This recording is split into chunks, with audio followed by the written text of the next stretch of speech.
guys, welcome back to my channel. So, guess the dish that I'm preparing. Dun-dun-dun. Let's prepare now. Let's get started. So चमचा use करून मी हे seed काढायचं try करते.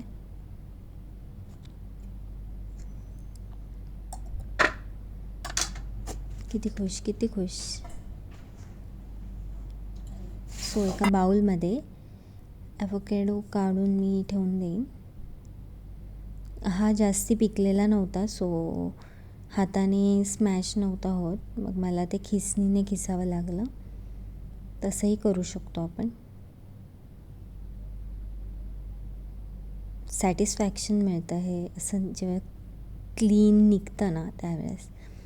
हे वालं काही क्लीन निघालं नाही, बट मला हाताने असंच स्किन रिमूव्ह होत होती, सो ते एक वेगळंच सॅटिस्फॅक्शन आहे.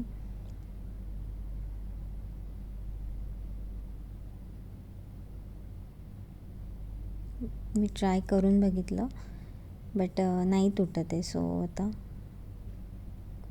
खिसणीने खिसणार आहे.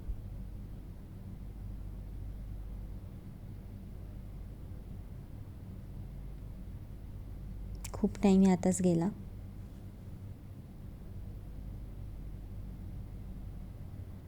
करता करता एक गोष्ट सांगते की कधीच ना लवकर रिस्पॉन्ड करू नका कोणाला. त्याने असं वाटतं की आपली सेल्फ रिस्पेक्ट आपल्याला नाही आहे असं फील होतं समोरच्याला. मध्येच दमले मी, म्हणून पाणी पिऊन घेते. आणि टॉक लेस. जिथे पण पॉसिबल आहे ना तिथे कमी बोलायला शिकवायचं.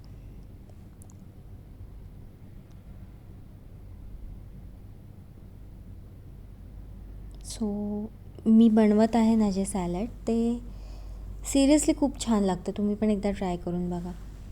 मी पाण्यामध्ये थोडंसं पनीर भिजवून ठेवलं आहे, जेणेकरून ते फ्रीझरमध्ये ठेवलेलं असतं ना, मग ते खूप कडक झालेलं असतं. मग त्याला थोडंसं सॉफ्ट बनवण्यासाठी पाण्यामध्ये ठेवून द्यायचं. मग कांदा कापला. कांदासुद्धा ऑप्शनल आहे, तुम्हाला हवा असेल तरच.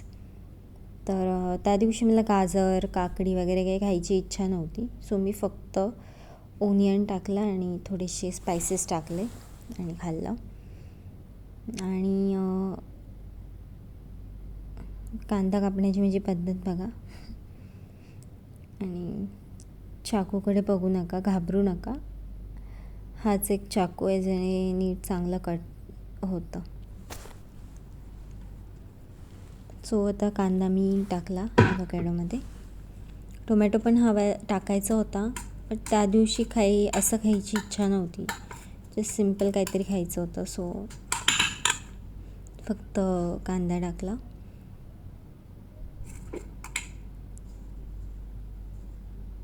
नमक टाकलं.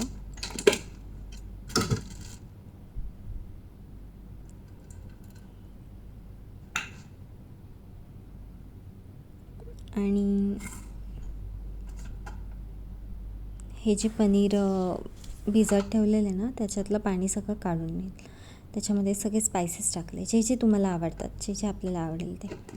मी याच्यामध्ये हळद टाकली, कोरिएंडर पावडर टाकली आणि चिली मसाला टाकला थोडा. आणि ही माझी घरची चटणी आहे ती टाकली. ऑइलमध्ये थोडं फ्राय केलं आणि मग याच्यामध्ये टाकलं. झालं, मिक्स केलं आणि खाल्लं. आणि खूप छान आणि खूप हेल्दी लागतं. पोटाला त्रास पण नाही होत. थँक्यू. Okay, bye.